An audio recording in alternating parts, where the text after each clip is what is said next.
Ang mabuting balita ng Panginoon. Pinupuri ka namin, Panginoong Hesukristo. Purihin palakpakan natin ang mabuting balita.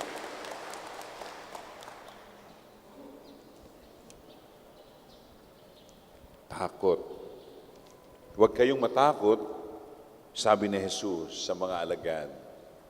Napansin nila may lumalakad sa ibabaw ng tubig, may hangin. Si Jesus ito. Huwag kayong matakot.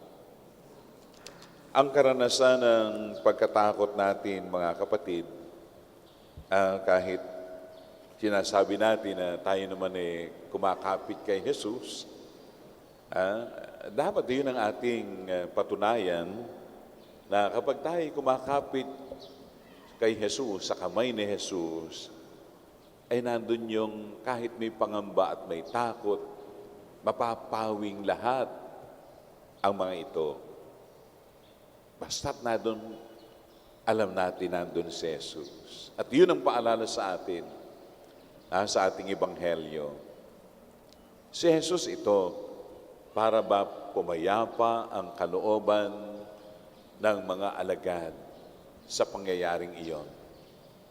Para maibsan ang kanilang pangamba, ang kanilang takot. Sa buhay, maraming pagkakataon tayo ay iba't ibang karanasan po natin ng pagkatakot. Parang hindi tayo nakatitiyak na sa mga nangyayari. Samantalang ang ating Panginoon ang nagpapaalala sa atin, nandito ako.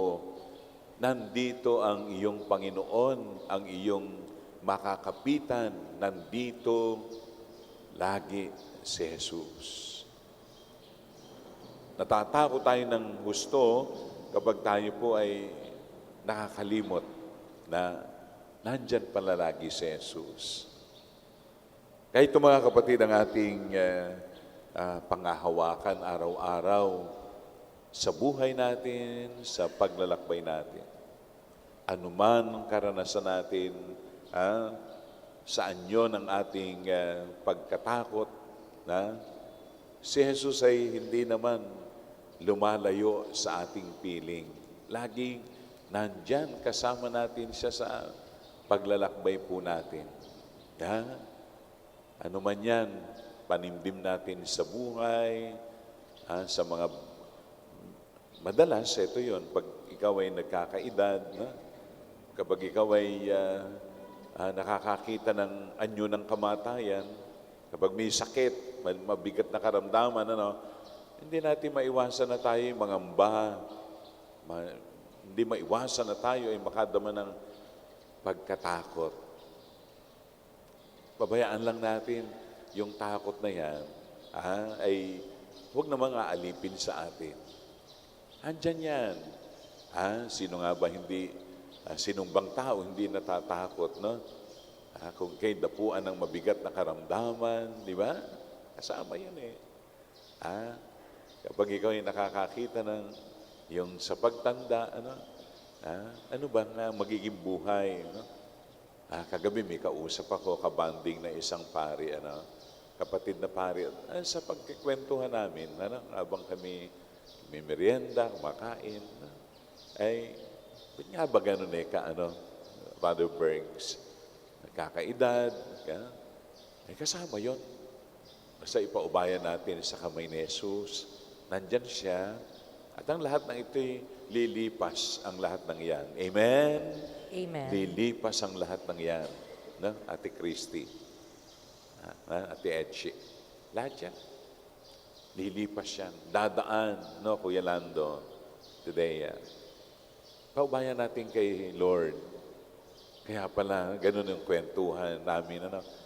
Tapos bago ko matulog, binasa ko yung gospel. Ito pala yun. Yung mga pagkakataon tayo ay nababalot ng takot, pangamba. Sasabihin lang sa atin ng Panginoon, huwag naman ganyan, kang kakabahan, huwag kang matatakot, sa iyong pagtanda, pagkakaedad, sa iyong pagkakasakit. Nandito ang Jesus sa buhay mo.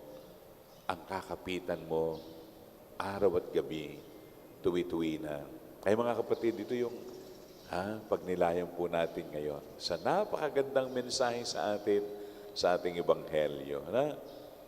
Si Jesus ito, huwag kayong mag-alala, huwag kayong mangamba, huwag kayong matakot.